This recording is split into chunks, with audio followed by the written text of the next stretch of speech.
Hai teman-teman, kembali lagi hari ini saya akan membacakan novel yang berjudul Terpaksa Menikahi Pak Ustadz, bab ketiga. Tapi seperti biasa sebelum mulai membaca, agar channel ini berkembang, mohon untuk teman-teman bantu dengan like, komen, dan subscribe. Terima kasih yang sudah membantu, selamat mendengarkan.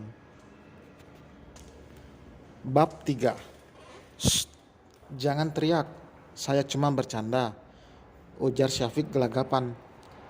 Ia akan malu nanti jika Alika berteriak seperti ini. Apalagi untuk kedua kalinya. Beruntung Bu Rita tidak datang seperti tadi siang. Awas ya kalau sampai berani sentuh aku. Aku tendang burungmu itu, ancam Alika dengan mata membulat. Lalu menutup seluruh tubuhnya menggunakan selimut. Syafiq malah tersenyum manis. Baru kali ini ada perempuan yang berani mengancamnya seperti ini. Berbeda dengan perempuan lain yang akan dengan suka rela jika disentuh oleh Syafiq. Tapi laki-laki itu tentu tidak akan menyentuh sesuatu yang haram baginya.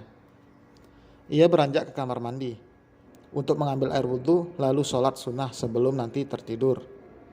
Duduk dan mengangkat tangan meminta pada Sang Maha Kuasa untuk menjaga pernikahan yang baru ia jalani. Meminta agar sang istri dilembutkan hatinya dan bisa menerima dengan lapang dada apa yang ditakdirkan untuknya. Laki itu memilih untuk tidur di karpet. Ia juga tidak akan mungkin memaksa Alika untuk melayaninya, meskipun sebenarnya itu memang kewajiban gadis itu. Jam 2 dini hari. Alika terbangun karena ingin buang air kecil. Kebiasaan gadis itu memang bangun saat tengah malam. Dengan matanya yang masih tertutup, ia turun dari ranjang menginjak kaki Syafiq, membuat keseimbangan tubuh gadis itu tidak terjaga dan akhirnya jatuh tepat di atas tubuh suaminya itu. Syafiq yang kaget juga ikut terbangun, tapi ia tetap memejamkan matanya. Ah, kenapa?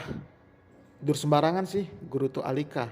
Ia mencoba untuk bangkit, tapi gerakannya terhenti saat menatap wajah damai sang suami yang sedang tertidur. Bahkan tangannya refleks menyentuh wajah lelaki itu. Ganteng sih, tapi udah lanjutnya lalu bangkit. Awalnya Syafiq tersenyum mendapat pujian dari istrinya. Tapi akhir dari kata gadis itu berhasil menjatuhkan Syafiq dari atas langit kembali ke inti bumi. Ya Allah, ternyata jodoh yang engkau kirimkan begitu unik. Berikan aku kesabaran untuk membimbingnya. Batin Syafiq saat melihat bayangan Alika yang sudah masuk ke dalam kamar mandi. Dek, bangun, kita sholat subuh yuk, ajak Syafiq. Ia menyentuh pundak Alika untuk membangunkannya. 5 menit lagi bu, sahutnya dengan suara parau. Entah tidak bisa membedakan mana suara perempuan dan laki-laki, karena sudah terbiasa sang ibu yang membangunkannya. Ia tidak menyadari keberadaan Syafiq. Sayang, ayo bangun. Atau mau mas gendong kamar mandi? Bisik Syafiq tepat di telinga Alika. Mata gadis itu pun langsung terbuka lebar. Ia menoleh dan mendapati Syafiq yang tersenyum padanya. Dengan cepat Alika menggeser tubuhnya menjauh. Selain hantu, Om juga bisa bikin merinding. Alika langsung bangkit dan berlari ke kamar mandi. Biasanya Alika akan berkali-kali dibangunkan, baru matanya terbuka, tapi karena takut disentuh oleh Syafiq dan merasa merinding saat laki-laki itu berbisik, akhirnya Alika bangun, meskipun malas. Tanpa pengetahuan Syafiq, semalam Alika sibuk berbalas pesan dengan laki dan juga teman lainnya. Alika bertemu dengan mereka sebelum pindah ke Bogor nanti. Gadis itu akan membujuk ibunya agar bisa diizinkan, setidaknya keberangkatannya diundur agar Alika bisa menghabiskan waktu bersama dengan mereka.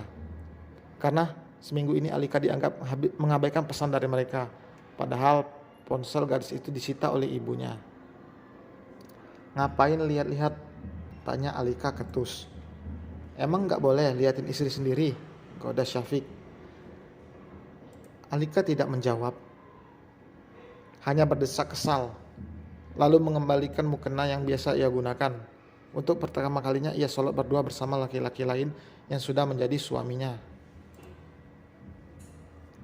Ada perasaan yang tidak pernah dirasakan sebelumnya oleh Alika, tapi ia tentu tidak mempedulikannya.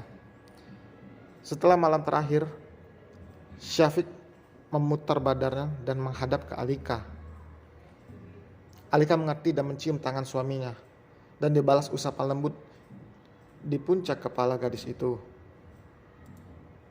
Alika terburu-buru melepaskan mukenanya lalu keluar dari kamar.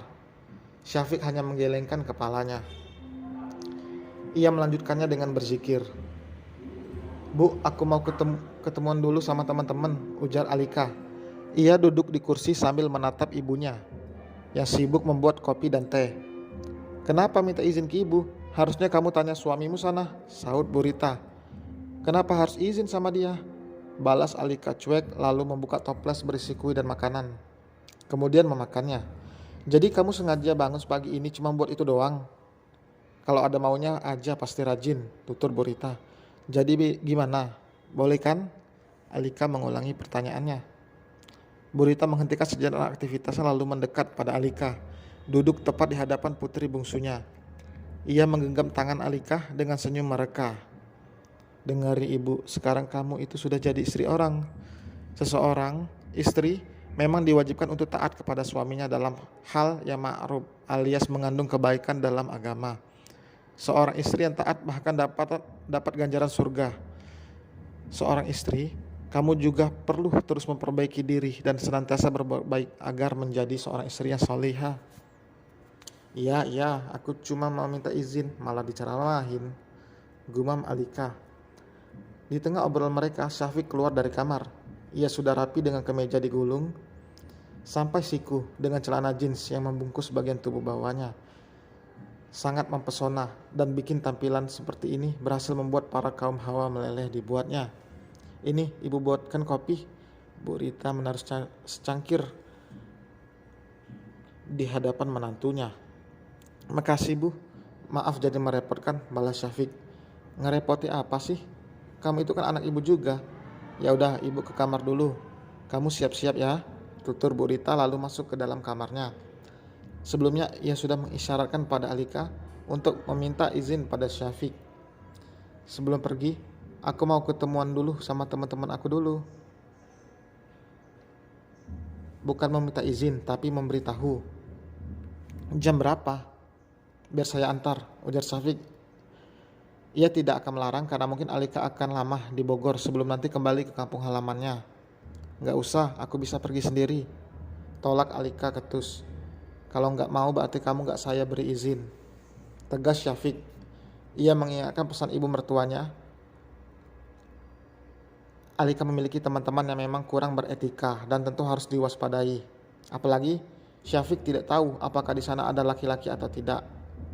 "Ya udah, tapi nggak usah deket-deket sama aku, Om harus jauh-jauh," tutur Alika, yang akhirnya lalu masuk kembali ke kamarnya. Lebih baik ia ditakuti oleh Syafiq daripada dilarang bertemu dengan teman-temannya. Alika yakin nanti saat sudah berada di rumah mertua, ia tidak akan bisa seenaknya kembali ke rumah sang ibu. Seperti apa yang dikatakan oleh Bu Rita, Alika harus taat pada suami meskipun sebenarnya Alika terpaksa.